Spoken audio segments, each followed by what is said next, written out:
una imagen vale más que 1000 palabras.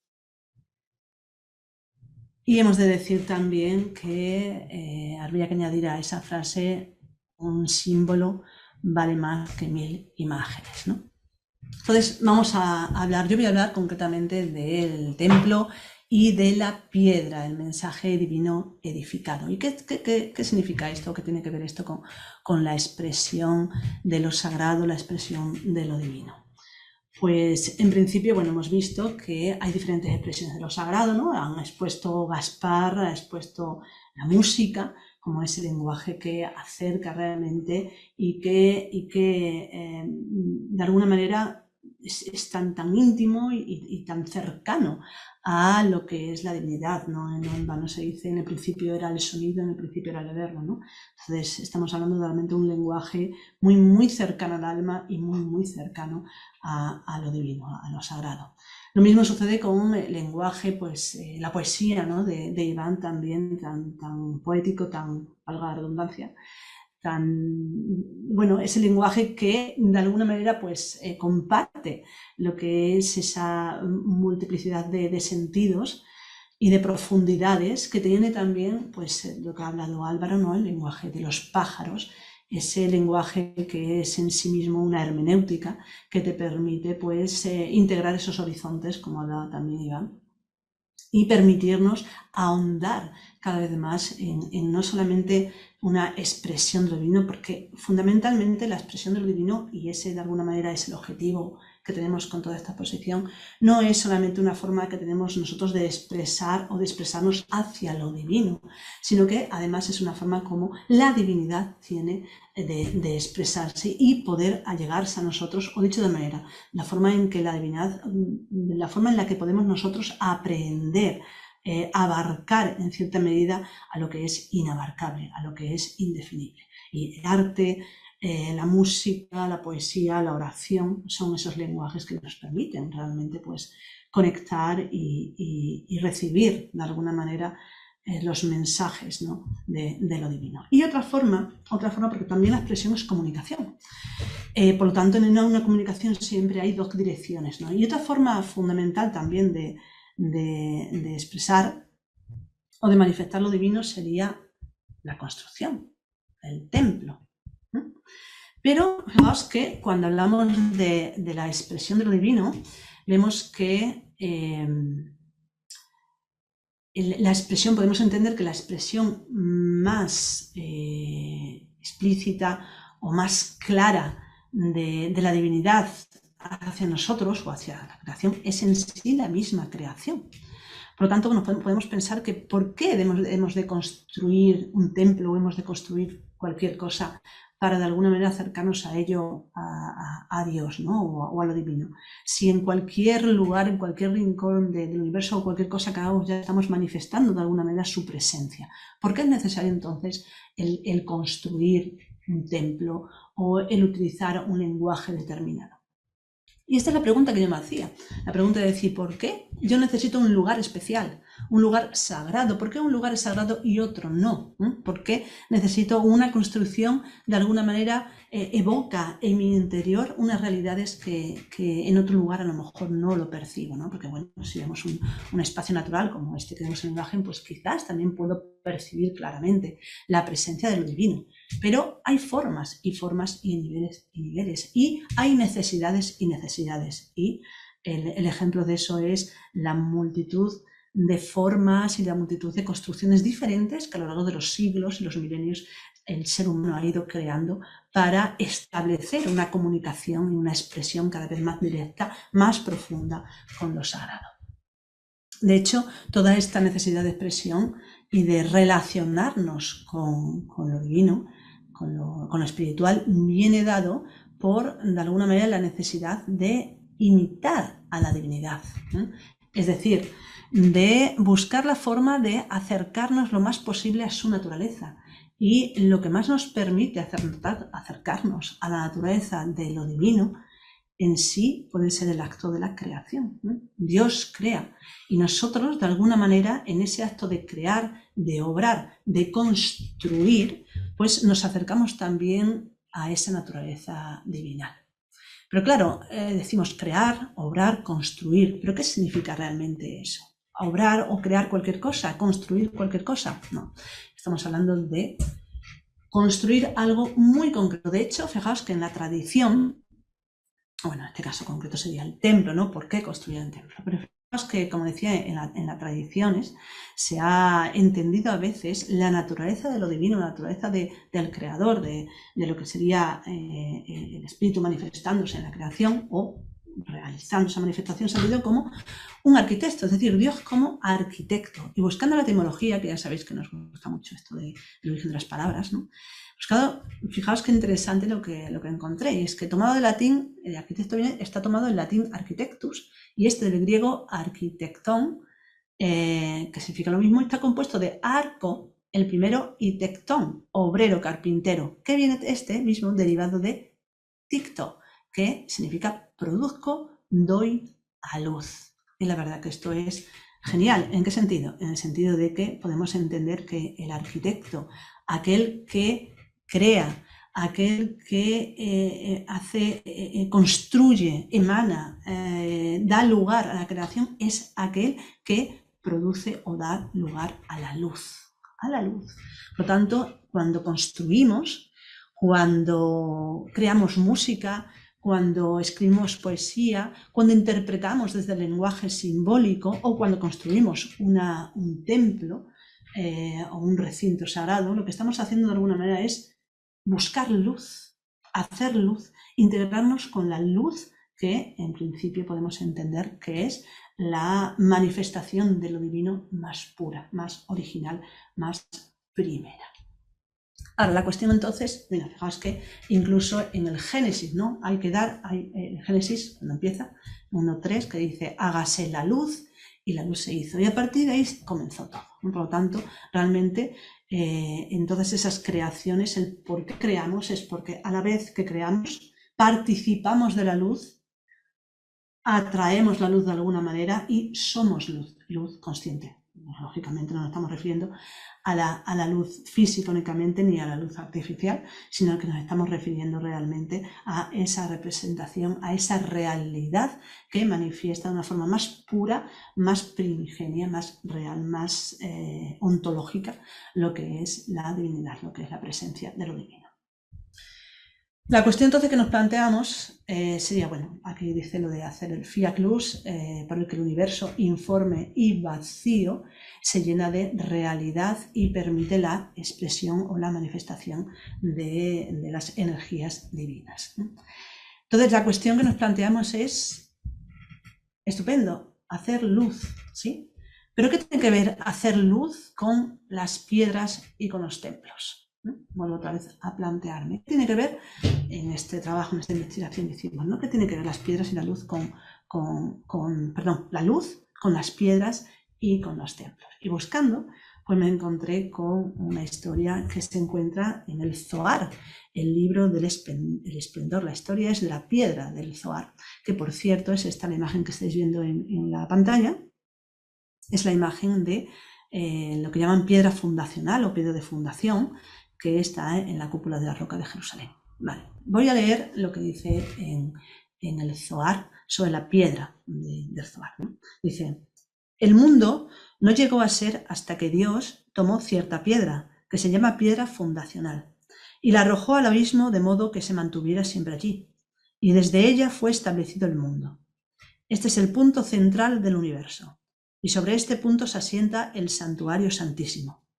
A esta piedra se refieren los versículos de Job, colocó su piedra angular, los de Isaías, la piedra de toque, la piedra preciosa angular, y los de los Salmos, la piedra que los constructores desprecian se convierten en la cabeza de ángulo. A ella se refieren las palabras del Génesis, y Jacob tomó una piedra y la colocó como un pilar. No que tomó esa piedra, que fue creada desde el comienzo, sino que la estableció arriba y abajo, haciendo allí una casa de Dios.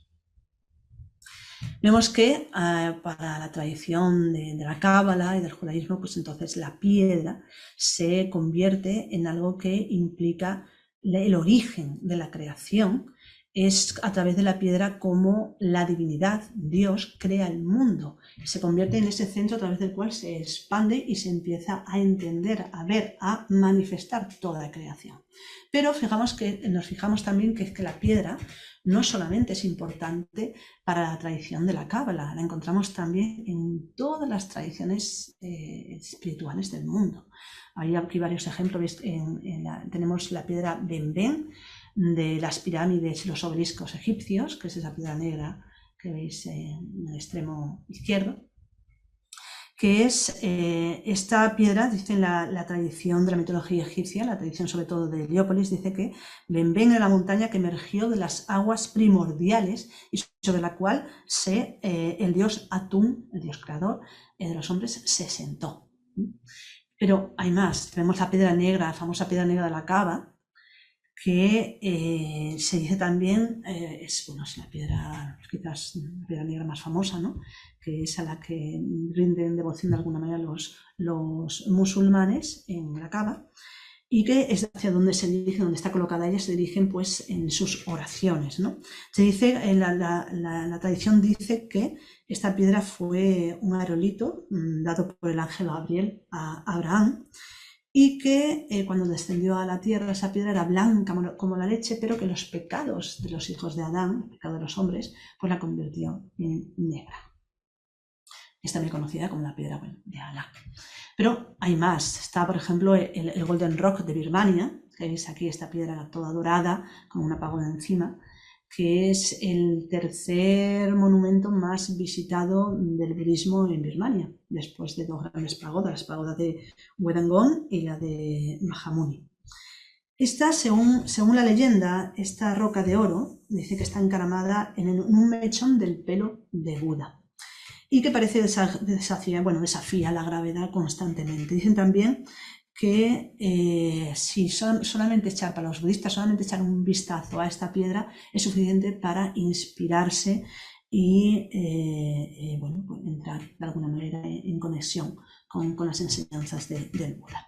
Y vemos abajo una imagen que me parece muy interesante y muy bonita también, que es la piedra Aute Pitokura de la isla de Pascua. Y cuenta la leyenda que esta piedra simboliza el ombligo del mundo y que es una piedra esférica, se dice que es una piedra magnética también, y dice la tradición Rapa Nui que fue transportada por Hotumatua, el primer rey de la isla, desde la mítica Jiva, su tierra original, que fue tragada por las aguas. De hecho, la piedra es el único vínculo material de los antiguos pobladores de la isla con su tierra de origen.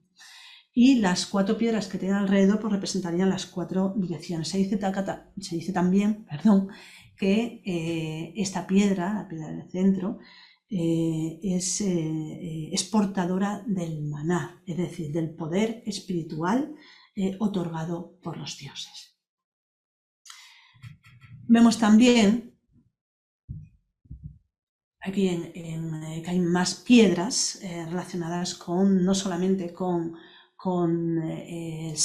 lo sagrado, sino piedras que, aunque son consideradas sagradas, tienen otras cualidades, otras virtudes, ¿no? Como por ejemplo asustar a las malas vibraciones, las malas influencias negativas, las piedras también que juzgan, piedras que coronan, piedras que sanan, piedras que dan fertilidad, piedras que juzgan, que deciden si hemos hecho el bien o el mal, etc. Y aquí varios ejemplos en estas imágenes que veis de todo ello. Tenemos, por ejemplo, la famosa piedra de Scone o la piedra de Escocia, que es una piedra que es conocida también como la piedra del destino, la piedra de la coronación, porque históricamente está conservada en la abadía de Stone y que se empleaba en la Edad Media para la coronación de los reyes de Escocia e incluso para los reyes de Inglaterra. Y se decía que esta piedra, cuando se conoce también como la almohada de Jacob, que ya hablaremos de ello un poquito más adelante, se dice que esta piedra, cuando el que era candidato a ser rey de Escocia ponía el pie encima de ella, pues la piedra, si era el adecuado, cantaba, emitía sonido y cantaba, para dar, de alguna manera, dar su conformidad con ese candidato a la coronación. Luego tenemos otra más, como veis ahí al lado de la piedra de Scone, tenemos la piedra visa o piedra de dragón, que son originales de Armenia. Y estas piedras son menires a las que se le ha tallado alguna forma, que normalmente son en forma de dragón o forma de serpiente, que representarían seres mitológicos, los visas, seres mitológicos que tendrían mucha relación con el agua y sobre todo con los lugares donde había aguas subterráneas. Tradicionalmente, con el tiempo estas piedras cambió su significado, porque en principio eran protectores, y cambió su significado a ser algo, pues, a ser recipientes de alguna manera de los malos espíritus, de dragones, etc. Y bueno, son piedras muy antiguas, se las adoraba antiguamente y son piedras muy antiguas. Se dice incluso que las más antiguas están datadas entre los siglos XVIII y XIX a.C.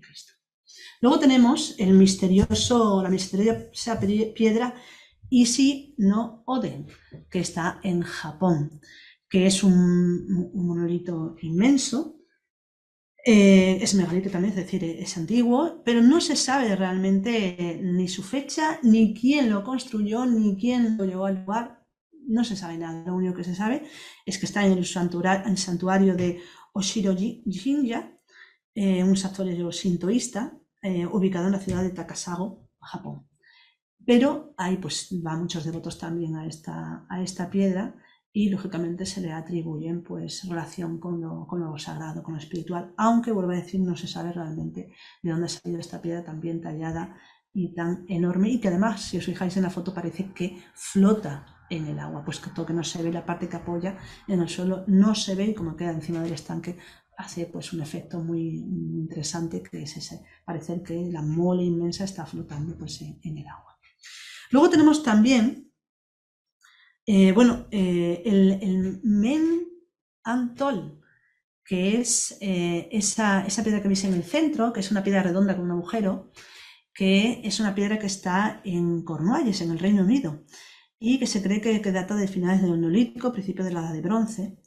Y se dice que en estas piedras habita un guardián, un hada o un pixie, que puede hacer curaciones milagrosas. De hecho, se considera que esta piedra cura sobre todo los dolores de espalda, y también se dice que antiguamente se hacía pasar a los niños desnudos por el agujero para curarles el raquitismo. Estas cosas. También se decía que si las mujeres en luna llena pasaban por ella 9 veces, quedarían embarazadas, es decir, tendrían pues, la posibilidad de quedarse embarazadas.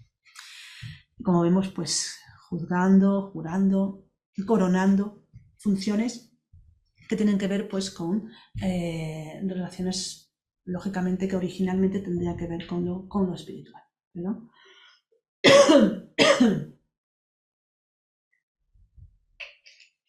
Pero hay más.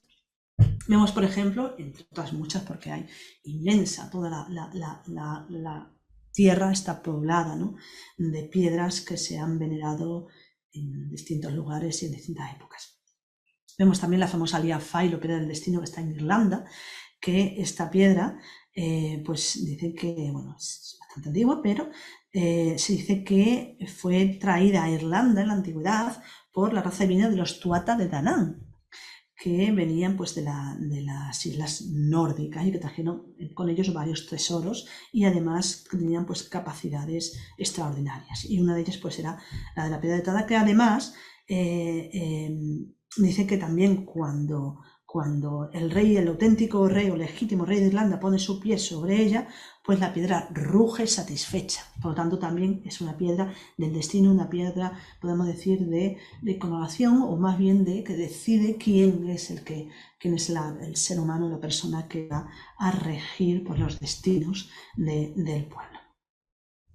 Así que también es una piedra bastante interesante a ese nivel. Y luego tenemos otras piedras ya aquí en España, que son la piedra de Pedra dos Cadrís, piedra do Cadrís, que está en Musía, La Coruña, que es una piedra muy interesante porque además tiene mezcla de leyendas, ¿no? Mezcla de leyendas, mezcla de mitos, como todo lo que es la zona de Galicia, que está repleta, ¿no? De todas esas leyendas tan interesantes y que mezclan lo que sería pues un poco el cristianismo con antiguos cultos, ¿no? A lo que es de los celtas, por ejemplo, pues por ejemplo, a la diosa madre, por ejemplo, ¿no? Entonces dicen que la piedra esta formaría parte de una embarcación, la embarcación de la Virgen María, que llegó a las costas de Galicia, a esas costas, concretamente a las costas de la muerte, para ayudar o para animar un poco al apóstol Santiago, que estaba por esas fechas predicando en esa zona y que no tenía mucho éxito. Entonces llegó la Virgen y le dijo que tranquilo, que sí, que funcionaría, ¿no? Y se dice, bueno, esta piedra que vemos, la pedra do Cadrís, sería la vela, representaría la vela del barco. Luego hay otra piedra, que es la piedra de Avalar, una piedra que se mueve, que sería el barco en sí, y luego hay otra más, que es la piedra del timón. Esta piedra se llama dos Cadrís porque significa de los riñones, porque tiene forma de riñón y se dice que, entre otras cosas, tiene función curativa de curar a los riñones, pero también se dice que se realizaban bastantes rituales en ella y que se le atribuyen pues además pues eso, propiedades curativas, y una de las cosas era pues hacer pasar, los romeros deberían pasar, o las personas que querían curarse de los riñones deberían pasar por debajo de ella 9 veces, como vemos, exactamente igual que la de Cornualles. Por lo tanto, otra de las cosas también se dice, otra piedra, la piedra de Avalar, que si se subía y se movía, entonces eras inocente, no tenías pecado. Pero si realmente se te estaba acusando de algo, te subías a ella y no se movía, eso era señal de que eras culpable y se te condenaba. Entonces, realmente tienen bastante pues, interés el sentido pues, de todas estas piedras que deciden, ¿no?, otorgar el valor de decidir los destinos de las personas, los destinos de los pueblos por una piedra, ¿no? Y claro, ¿por qué esto? Por lo que hemos visto, porque realmente se está hablando de que las piedras en sí se han considerado, como siempre, receptáculo de lo divino. Hay también una historia en relación a las piedras de Musía, que es que en la piedra de Avalar una vez fueron a robar a la ermita, que hay allí justo en esa zona, ¿no? Y entonces la piedra de Avalar empezó a chillar tan fuerte que despertó a todos los vecinos del pueblo, y por lo tanto los ladrones se asustaron y se fueron. Bueno, pues piedras que chillan, piedras que se mueven, piedras que deciden. Como veis, como he dicho, pues todas de alguna manera se le otorgan esas capacidades porque se entiende tradicionalmente, ancestralmente, que son recipiente de lo sagrado. Y fijaos que todos se han convertido, o muchos lugares con piedras se han convertido en lugares de culto y de peregrinación, como pueden ser los menhires, los dólmenes o los cronlits, como los que vemos aquí en estas imágenes. La cuestión es, ¿de dónde sale la idea, ¿no?, de que la piedra es en sí el recipiente de lo sagrado? Hemos visto que en el Zohar se describe, ¿no?, como esa piedra que Dios lanza para que el abismo deje de ser tal, se apoye ese abismo y a partir de ahí pues surja la creación. Pero hay más en relación a esta piedra. Encontramos en la famosa almohada de Jacob, lo encontramos en muchos sitios, como vemos la piedra de Scone de Escocia y la piedra Liafail de Tara, ambos tienen relación con esta historia, ¿no?, y muchas más seguramente. ¿Qué sería eso de la almohada de Jacob?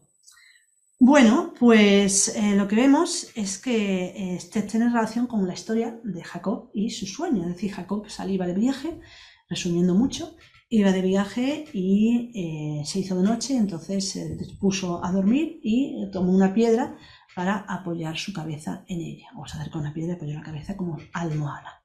Entonces, cuando dormía, tuvo el sueño de la famosa escalera de Jacob, que es la imagen esta que vemos en una escalera que ascendía hasta el cielo y a través de la cual subían y bajaban ángeles.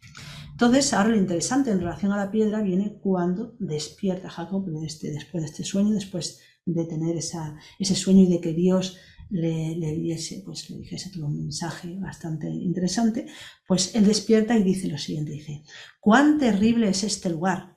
Esto no es sino casa de Dios y puerta de los cielos.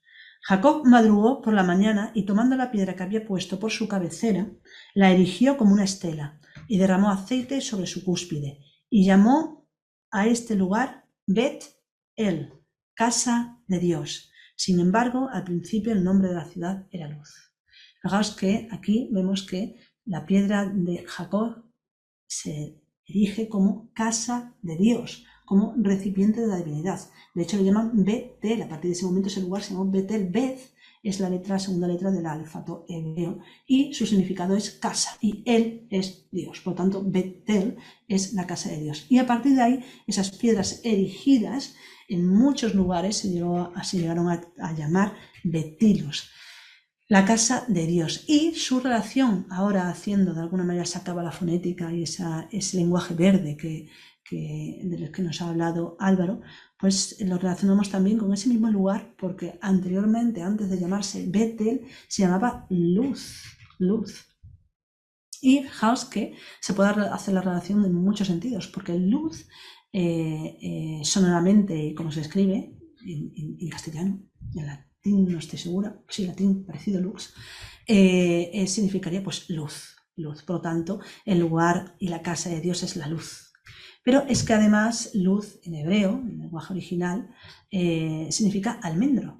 Y el almendro es también, como todo árbol, la representación de ese pilar que se erige a través del cual ascienden y descienden las energías divinas y que da sus frutos.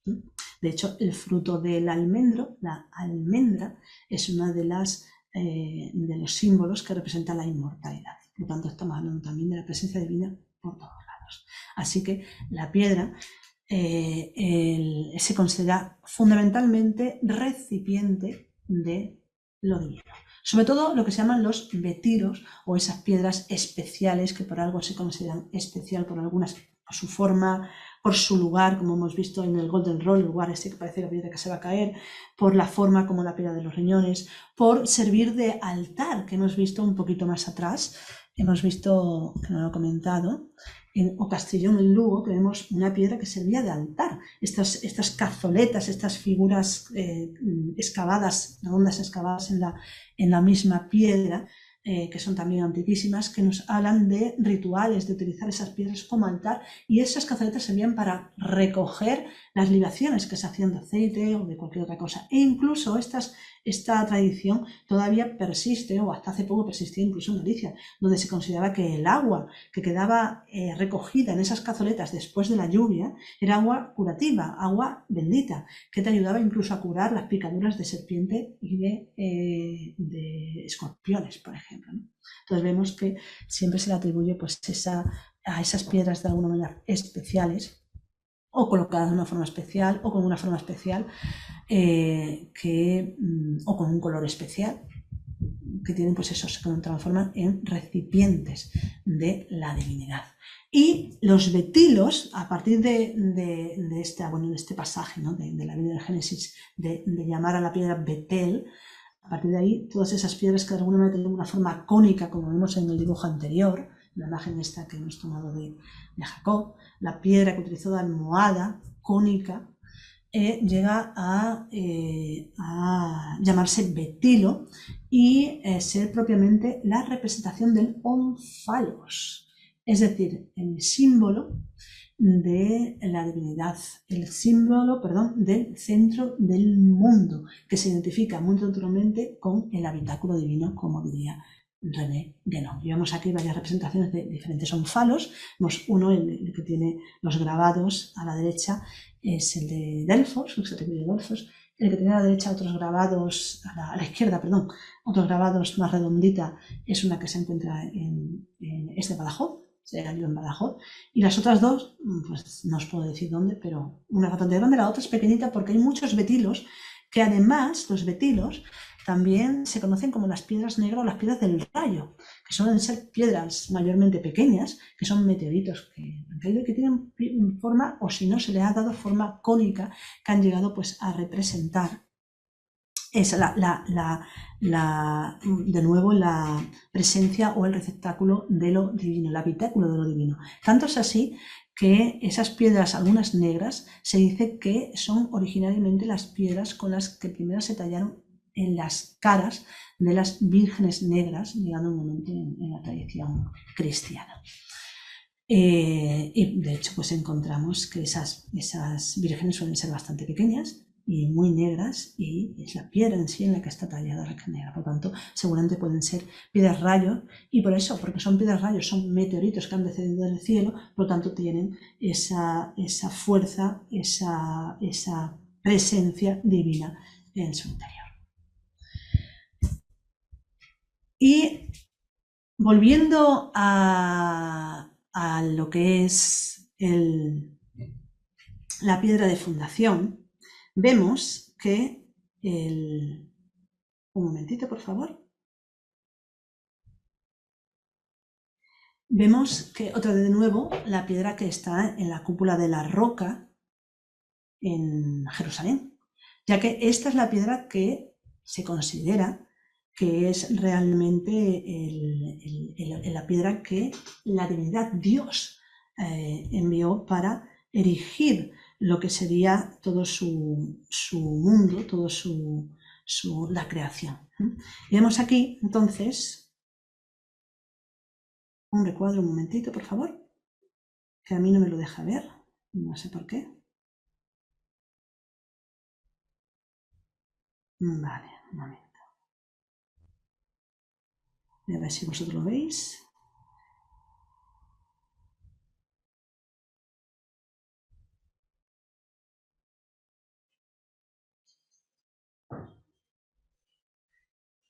No me deja ver las imágenes. Pues tráeme el ordenador, por favor, y así lo puedo ver. Vale, decir entonces que quería leeros un trozo de Antón Pacheco, que me parece muy interesante en relación a esta piedra y en relación a lo que sería la piedra fundacional. Y a partir de ahora pues hay bastante texto que os quería leer, por lo tanto necesito la imagen, y veo que lo que aquí, bueno, pues el ordenador me está dando problemas y no me deja ver las imágenes tal como pues las tengo. Entonces, pues voy a ver si ya Álvaro me está ayudando y me está trayendo pues lo que sí es... Sí.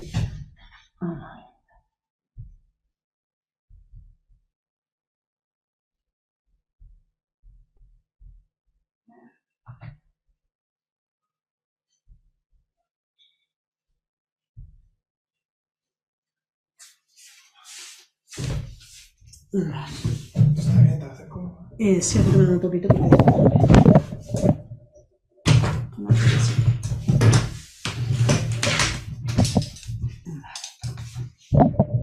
Perdón, cosas del directo.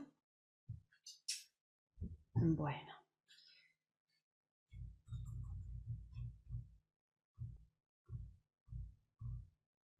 Bueno, aquí está. Bien, entonces decía José Antonio Antón Pacheco decía lo siguiente: toda actividad inteligible se resuelva en salir del abismo a partir de una piedra originaria. La piedra impide el abismo, el tejón, pues la piedra es el fundamento, Shab, que rellena el hueco primigenio y sobre el que se sustenta todo tipo de realidad. Por eso la piedra es piedra fundacional. Por eso la piedra. Es decir, a partir de ahí, entonces se recrea todo lo que sería toda expresión, toda manifestación, toda creación. Pero la cuestión es piedra de fundación, piedra fundacional, pero fundacional, decimos, de la creación. Pero eso que tiene que ver con nosotros, ¿no? Por lo tanto, tenemos que ir de alguna manera a entender que esa creación, imitando en ese imitatio Dei, en esa necesidad de imitar la naturaleza divina, cuando nosotros construimos un templo, lo que estamos haciendo al poner o utilizar esa piedra fundacional, lo que estamos haciendo es sentar las bases para construir ese templo, que sería sentar las bases para construir toda una representación, todo un habitáculo de la propia divinidad, es decir, la piedra como receptáculo de la divinidad y el templo alrededor de esa piedra que guarda que protege y que además hace presente en sí mismo, en el mismo templo, la presencia de Dios. La construcción, por lo tanto, del templo o la erección de toda piedra tiene su fundamento ontológico en la necesidad de imitar la naturaleza creadora de la divinidad.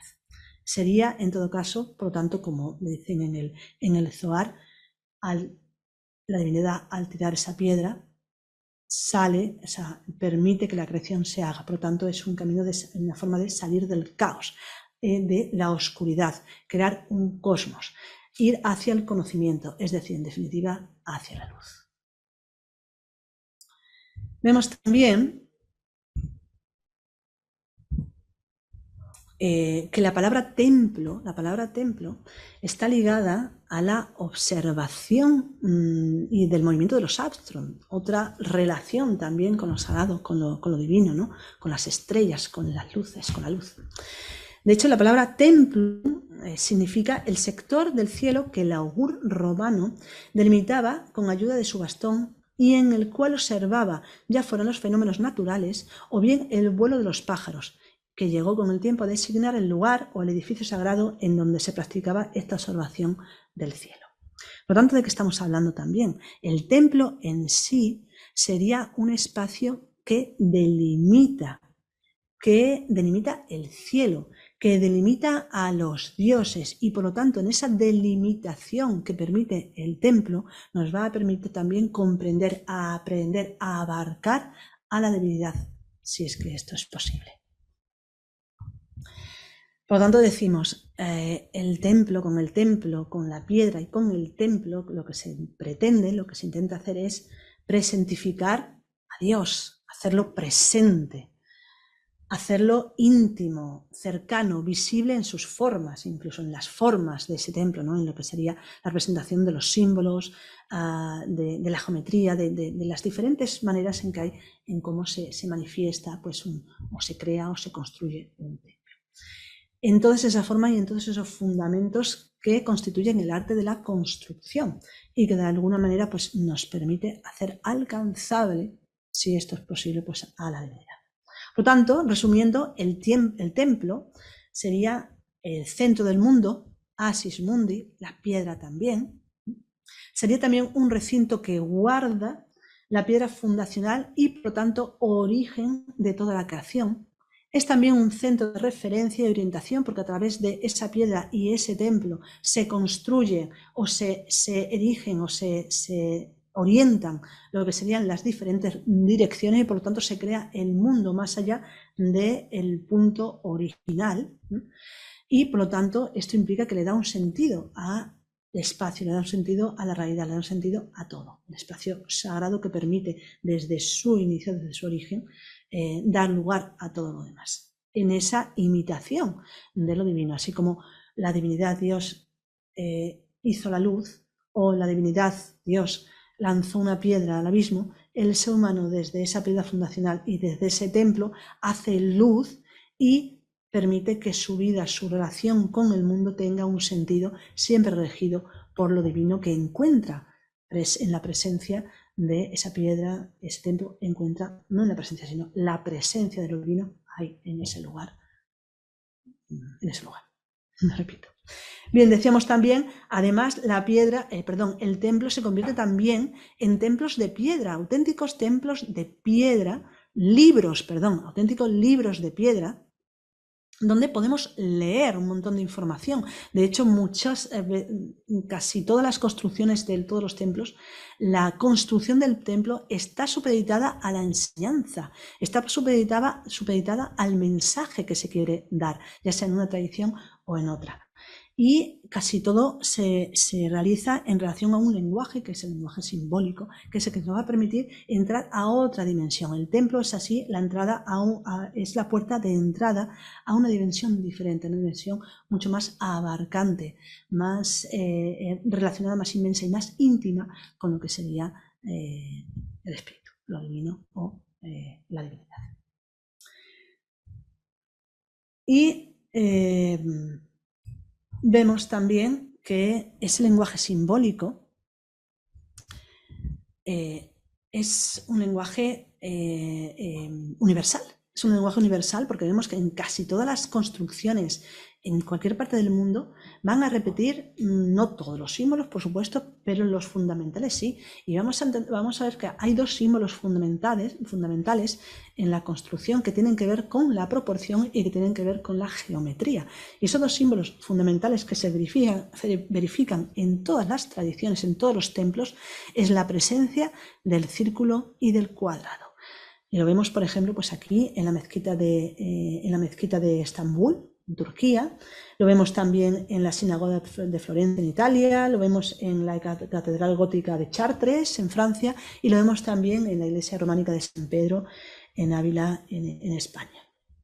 Vemos pues que la base es cuadrada o rectangular, cuatro lados que hacen referencia a lo que es la materia, y en la parte alta es cónica o circular, que haría referencia al círculo que representaría el espíritu. Pero esto en las tradiciones del libro, pero lo encontramos que sucede exactamente igual en Oriente, como vemos por ejemplo en el templo de Hampi en Madrás, la India, o en el templo del budista de Yangon en Birmania, o en el templo del cielo en Pekín, China. Diferentes tradiciones, diferentes lugares, diferentes épocas, y todos repiten la misma base en su construcción, que es el círculo y el cuadrado, la base cuadrangular y el círculo cuadrado. Es cierto que existen templos donde no se repite esto, pero se repite en muchísimos. Por lo tanto, estamos hablando de algo muy básico, fundamental, que nos habla de esas realidades que se encuentran en el templo. ¿Y de qué estamos hablando? Estamos hablando de lo material y de lo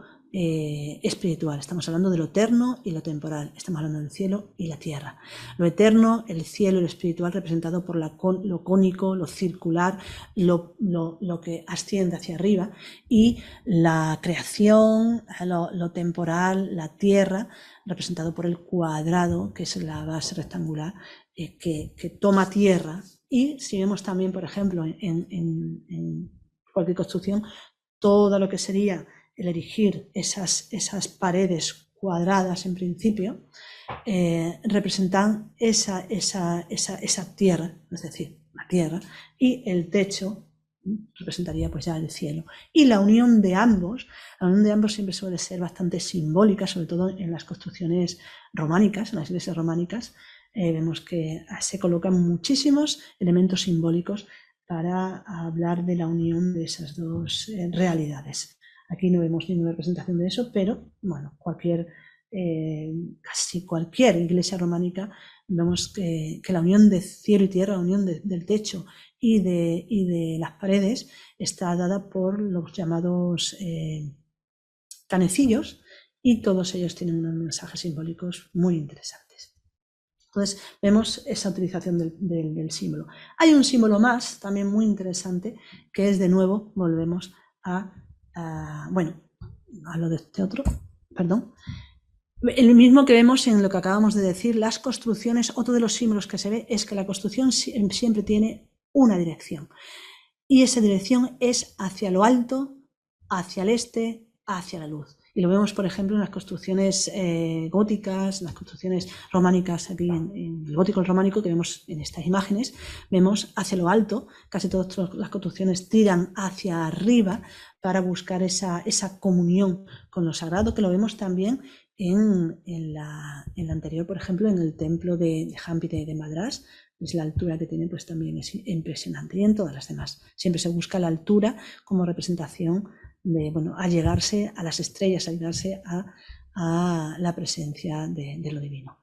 Vemos también que el camino desde que uno entra al altar, uno entra en el templo hasta acercarse al altar, el lugar fundamental, es un camino hacia el este, de oeste a el este, hacia donde sale el sol, también como representación de lo divino. Y por último, vemos aquí unas vidrieras que representarían también la necesidad que tuvieron en el gótico de representar no solamente con la piedra, no solamente con la altura inmensa de esas construcciones, sino también con esas vidrieras, esas ventanas que dan paso a la luz multicolor como presencia realmente de lo divino también. Por lo tanto, esa búsqueda de nuevo hacia la luz. Y vemos también que hay otro símbolo muy interesante, volvemos a recuperar el símbolo de la piedra en relación también al templo, no solamente la piedra fundacional que guarda, sino que realmente cuando hablamos de un templo tenemos que hablar de dos piedras que son reales y dos piedras que son simbólicas, que son la piedra fundacional y la piedra angular.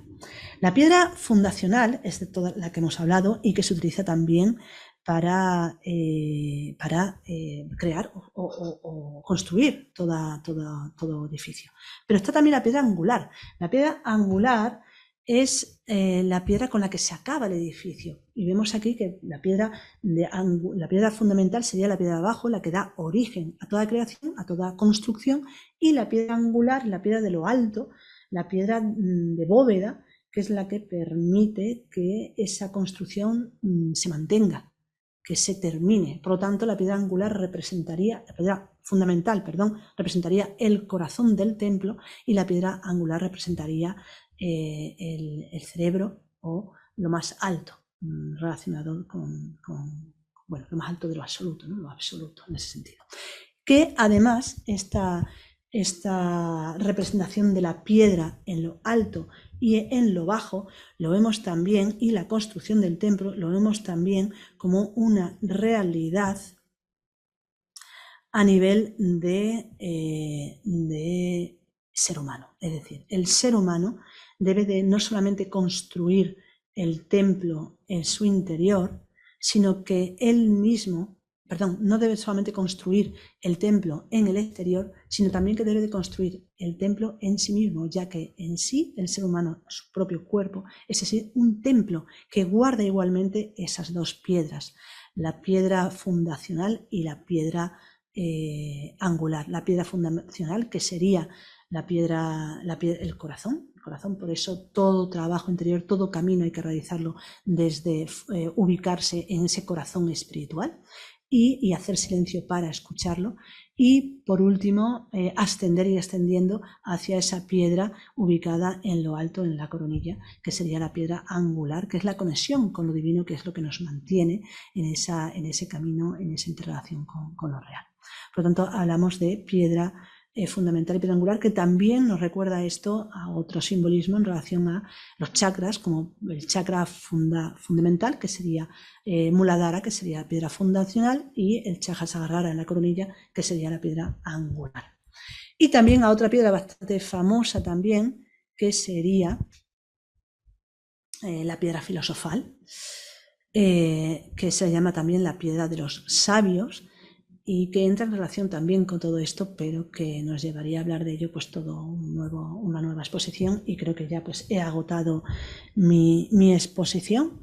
Así que simplemente quiero acabar con unas palabras de René Guénon, que dice lo siguiente: las religiones lo sabían cuando hicieron del corazón el símbolo sagrado, y también los constructores de catedrales que erigieron el lugar santo en el corazón del templo.